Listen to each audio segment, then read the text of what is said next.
And moving along, let's join Jake Tapper on the line right now. Jake Tapper, CNN. Good to have you with us. You've just come back from Paris, where you were there doing correspondent as chief Washington correspondent work for CNN of the marches there in Paris and all of the reaction to the attacks there. Let me say great work, but it sort of became you became part of the story because you said you were rather, I think I want to use the word ashamed was the word you used, that the President of the United States did not go and lock arm with 44 other world leaders and a show of unity during that unity march.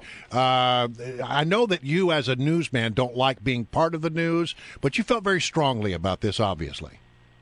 Yeah, I mean, just to clarify, it wasn't necessarily Obama-specific, the criticism. It was just this beautiful pageantry of world leaders amidst this amazing march, more than 3 million people across France, 1.5 million in Paris itself, said in France to have been the biggest rally in French history, possibly the biggest, most important rally event in Europe in the last generation.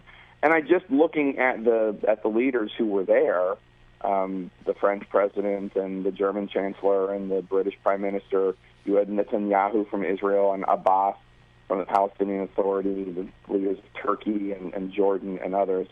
I just wish that the U.S. had been better represented, or really represented at all. There was the U.S. ambassador to France was there somewhere. I couldn't see her.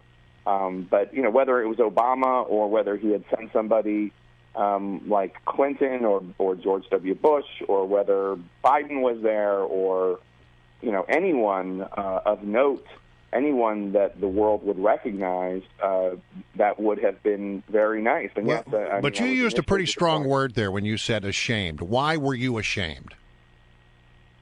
Because the rally was for the values that the United States stands for, possibly more than any other country. When all said and done, France does not have the kind of freedom of speech that we do. They can still ban magazines. They still ban some kinds of religious dress in France. We, the United States of America, stand for those values, the right to offend, all the values that Voltaire was described to have stood for when there was that famous quote, "I disagree with what you say, but I will fight to the death for your right to say it."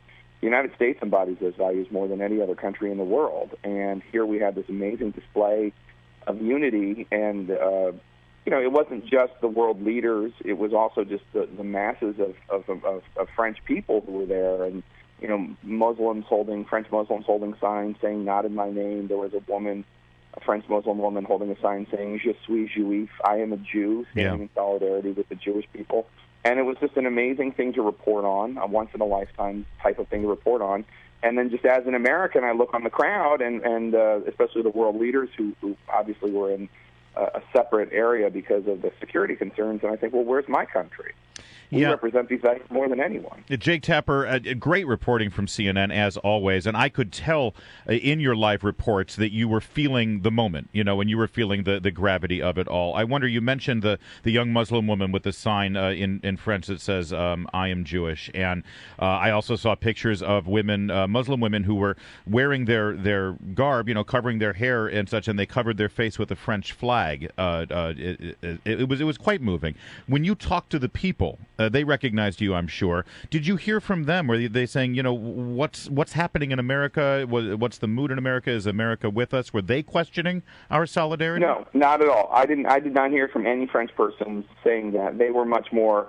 Well, first of all, when you're in the parade, you couldn't really see. I mean, it was so packed, you couldn't really see beyond your little area, and I think people just didn't know. What for the world leaders, as now has been covered, we're kind of in a separate part of the parade because of security concerns.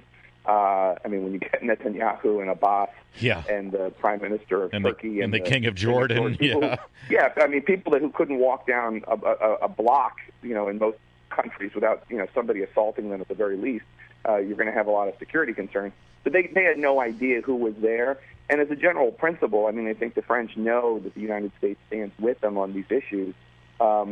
This was I was only speaking for myself. I wasn't speaking for CNN, and Sure. I wasn't even speaking as a journalist. I was just speaking as, look, you can't remove everything from yourself when you're reporting, and I very much strongly identify as an American, and think that we live in the greatest country because of the values it embodies. It doesn't always live up to them; it falls short sometimes, but we try to embody them. And it was just a personal response. No, I did not hear that the French people that would come around where Christiane Amanpour and I were standing. They were ones who wanted to share what their personal messages were that day. So there was a father and son holding a sign saying that famous quote describing Voltaire about disagreeing with what you say, but fighting for your right, fighting to the death for your right to say it.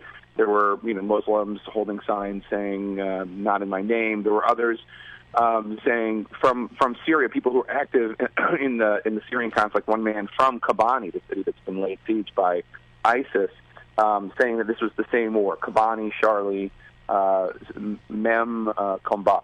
combat, same war. So everybody had their own messages and they were trying to deliver them to the international audience that we were speaking to. Well, when your comments were brought up in the White House briefing, there were many who said, look, Jake Tapper, among others, had said that you became sort of that story.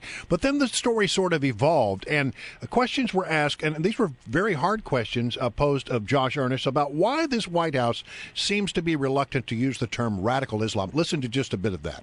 To call it radical Islam, you feel would be playing into their hands? I think what I'm trying to do is I'm trying to describe to you what happened and what they did. These are individuals who are terrorists. Of your allies have described the ideology that you call a warped view of Islam by calling it radical Islam. It seems that the White House has gone to great lengths to avoid ever calling it anything other than warped view. And I'm wondering, is there a reason for that? Yeah. The first is accuracy.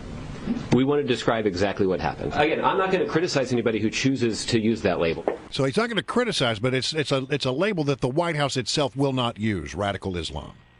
Yeah, it's interesting. I had this conversation a few days ago, and I think with Hugh Hewitt, and we were talking about the sensitivities of being a president or speaking for the president, and the when you have these sensitivities, when you represent the United States, what that means in terms of not necessarily saying what you really think. Because I think George W. Bush fell into this trap as well, which is, anytime that there is an act by Islamic terrorists on Twitter, the reaction is inevitably a whole bunch of non-Muslims snarkily, sarcastically referring to Islam as a religion of peace, which I think is a term that George W. Bush first kind of made famous in the United States, that Islam is a religion of peace. People kind of dissing that idea. But there are two issues here. One is how much of this is because they don't want to turn this into a clash of Islam versus the West. They want to cordon off the Islamic extremists and separate them from Islam. How much of it is that? And second of all is how much is our language, how much does it play into what the terrorists want us to do?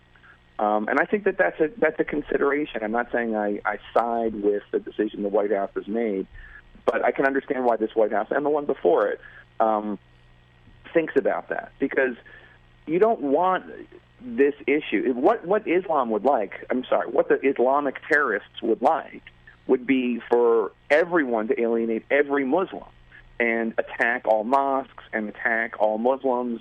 And because that plays into their propaganda. That plays into what they've been saying about the West. That's what they want us to do. Right. Yeah, and then they have more lone wolves, and then they have more people going to Syria, and then it undermines what we say we stand for. Jake, we got to leave it there. I'm sorry. We're all out of time, but listen, we appreciate you joining us, and great work over there. Thank you so much, guys. Really appreciate it. Thank you. And again, it's The Lead with Jake Tapper at 4 p.m. on CNN. Catch it.